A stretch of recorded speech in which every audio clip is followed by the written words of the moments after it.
SCO की बैठक से क्या भारत को हासिल होने वाला है और जो इसके सहयोगी देश हैं उनके बीच क्या हम आने वाले दिनों में देखेंगे कि तालमेल और ज्यादा बढ़ जाएगा, चाहे वो सामरिक लिहाज से हो या फिर आर्थिक तौर पर हो। इन तमाम मोर्चों पर हम बातचीत कर रहे हैं। हमारे साथ कई खास मेहमान लगातार जुड़े हुए हैं। अब मैं सीधे अमजद अयूब मिर्जा साहब आपके पास आना चाहूंगा और सवाल मेरा यह कि आप इस बैठक से इतने नाउम्मीद क्यों हैं, क्या वजह इसके पीछे?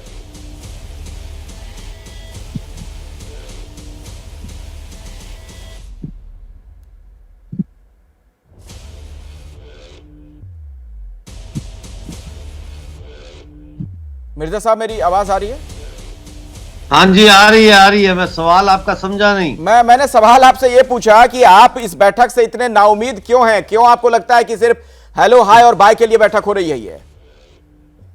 देखें, बात यह है, आरजू काजमी जी ने खुद ही कह दिया है और उनकी बात से मैं बिल्कुल सहमत हूं कि इसमें बड़ा टाइम लगता है और इसमें बड़ा काम करना पड़ता है। अब बात यह है कि क्या वो काम हो रहा है या नहीं हो रहा।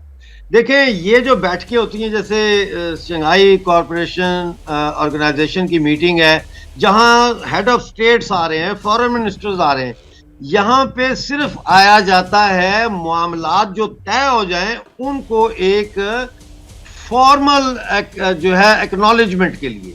आप मुझे बताएं, क्या चाइना के अंदर भारत से के खिलाफ जो प्रोपेगेंडा और नफरत है उसके को काउंटर करने के लिए वहां सरकारी मीडिया ने कोई वहां के लोगों की मानसिकता को चेंज करने की कोशिश की? क्या पाकिस्तान ने कोई ऐसा काम किया है?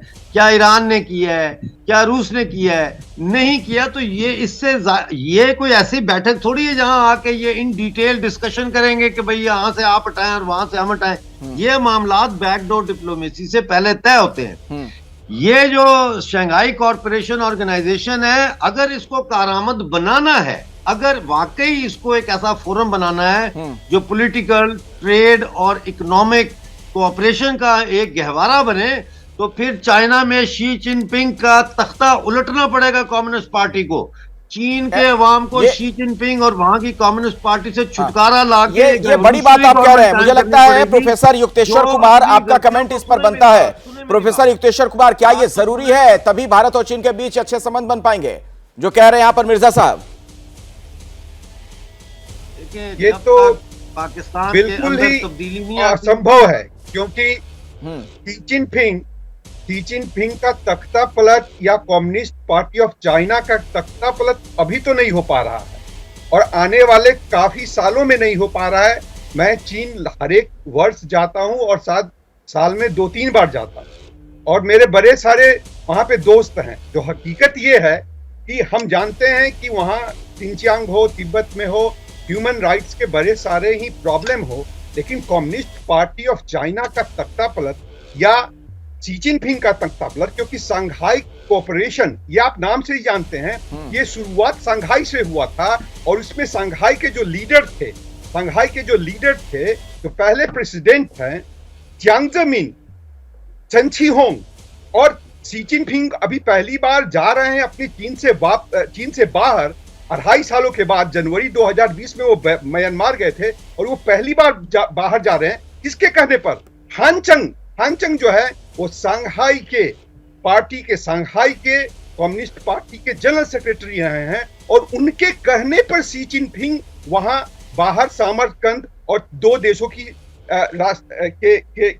विजिट पे जा रहे हैं। तो कहने के लिए बेसिकली ये पाकिस्तान में इसको केकई का सिंड्रोम बोलता हूं। जो हमारे रामायण में केकई थी, तो केकई सिंड्रोम ये जो है कि बड़ा ही कूटनीति और प्राथमिकता नहीं दे करके और सब कुछ को एक गोलमाल की स्थिति में रहने पर, जैसे कई को लोगों को विश्वास करना पड़ा, ट्रेचरस जिसको बोलते हैं इंग्लिश में, वो उनका रहा है। तो ये पाकिस्तान का और चीन का दोनों का थोड़ा सा रहा है और केकई सिंड्रोम से हमें ऊपर उठना पड़ेगा और बातचीत तो हो ही रहा है। अब देखिए, कल भी गोगरा और हॉटपॉट स्प्रिंग को लेकर बातचीत तो होनी चाहिए। बिना बातचीत के दुनिया में कोई मसला हल नहीं होता, ये एक बहुत बड़ी सच्चाई है। लेकिन एसडी मुनी साहब, अब एक बात मुझे जरा बताइए, आज की तारीख में भारत के पास एक ऐसा व्यक्ति है, एक ऐसे प्रधानमंत्री हैं जिनकी वर्ल्ड लीडर की छवि है, नरेंद्र मोदी।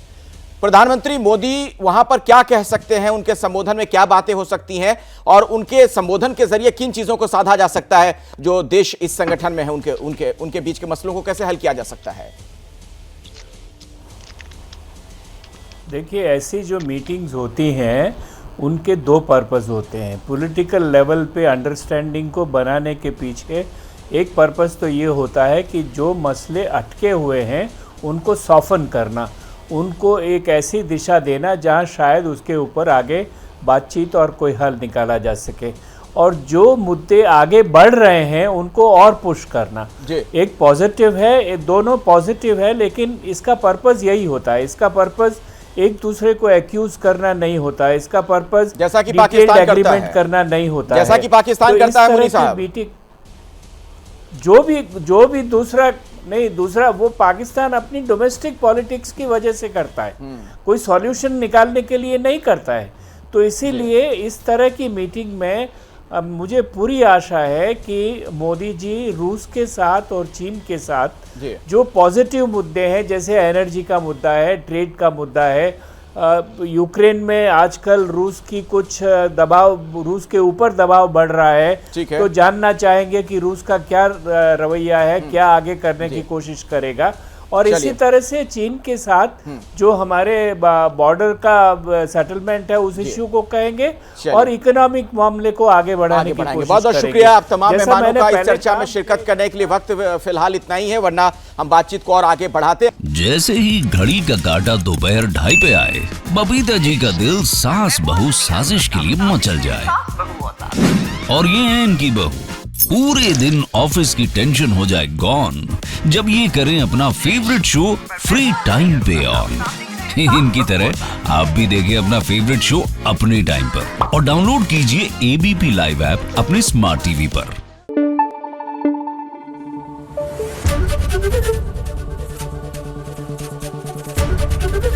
एबीपी न्यूज आपको रखे आगे।